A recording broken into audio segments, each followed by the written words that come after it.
கீழே வேற ஒரு துணி வேற வச்சிருக்கா கூலிங் ஆகட்டும் என்ன பண்றது இல்ல ஆக்சுவலி நாங்க எதுவும் செட் பண்ணல உண்மையா எதுவுமே இருக்காது கசகசம் தான் இருக்கும் உங்களுக்கு சாக்லேட் தரேன்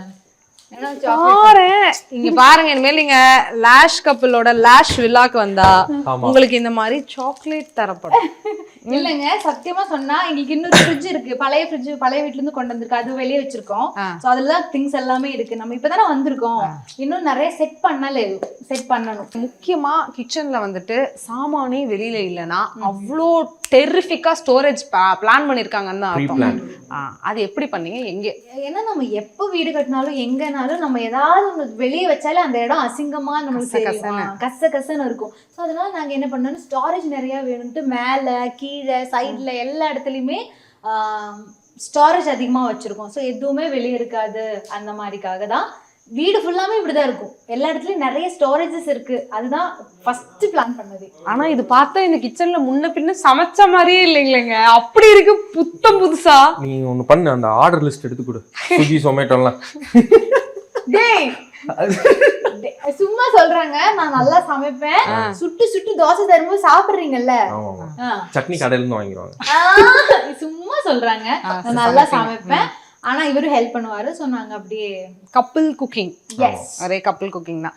உங்களுக்கு ஃபேவரட்டான டிஷ் லயா பண்ணி கொடுத்ததுல நான் புட்டுக்கடலை. உங்களுக்கு ஃபேவரட்டான டிஷ் சுரேஷ் பண்ணி கொடுத்தது நான். இவர் வந்து ரொம்ப எப்பவுமே ஒரு பிடிச்சி சமைக்கிறது ஒரு இந்த கோதம்பு ரவா உப்புமா சாப்பிட்டு எனக்கு பிடிக்கும். இந்த கோதம்பு ரவா உப்புமா வந்து பழம் போட்டு மேல வந்து கரும்பு சக்கரை போட்டு தருவாரு அது எனக்கு ரொம்ப பிடிக்கும்.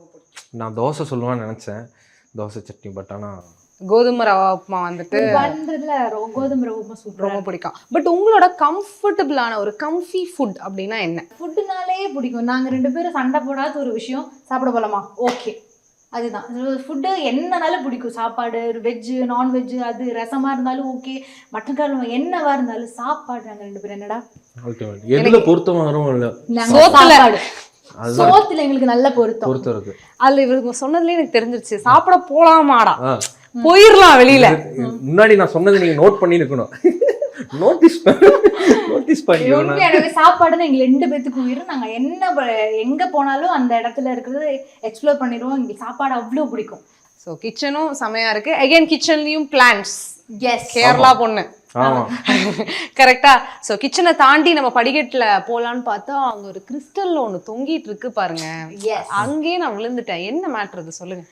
அது என்ன உண்மை சொல்லணும்னா இங்க எல்லாம் நாங்க ஷாப்ஸ்ல கோயம்புத்தூர் ஷாப்ஸ்ல நிறைய பார்த்தோம். ரொம்ப காஸ்ட்லி எல்லா இடத்துலயுமே வெரி காஸ்ட்லி எல்லாமே 25,000 30,000 அந்த மாதிரி சொல்றாங்க. ஸோ நாங்க கொஞ்சம் கம்மி ரேட்ல எங்க கிடைக்கும்னு பார்த்தப்ப நாங்க ஆன்லைன்ல சர்ச் பண்ணோம். ஸோ ஆன்லைன்ல சர்ச் பண்ணி எங்களுக்கு பிடிச்சோன்னு நாங்க வாங்கினது இதுதான் ஷான்லியர். ஆமா இது எவ்வளவு ஆச்சு இந்த ஷான்லியர்? கம்மி தான் இது 8,000 என்னமோ தான். ஆனா இதே சேம் வந்து ஷாப்ல 25,000 28 சொன்னாங்க. ஆனா ஆன்லைன்ல வந்து 8,000 தான். Same product ditto product same இங்க ஷாப்ல வந்து 25-28 சொன்னாங்க. இந்த மாதிரி ஒரு ஓப்பன் கிச்சன் வந்துட்டு செட் பண்ணணும்னா இன்டீரியர் இந்த ஃப்ரிட்ஜ் இந்த ஸ்பேஸ் அடுப்பு இதெல்லாம் சேர்த்து எவ்வளோ ஆகும் தோராயமா? மொத்தம் இன்டீரியர் எல்லாம் சேர்த்து நாங்க மெட்டீரியல் வாங்கி லேபர் வச்சு பண்ணோம். ஒரு 10 தொட்டிருக்கும். 10 lakhs கிட்ட வெறும் ஓப்பன் கிச்சனுக்கு மட்டும். ஓப்பன் கிச்சனுக்கு மட்டும் ஒரு 3 to 3.5 lakhs வந்து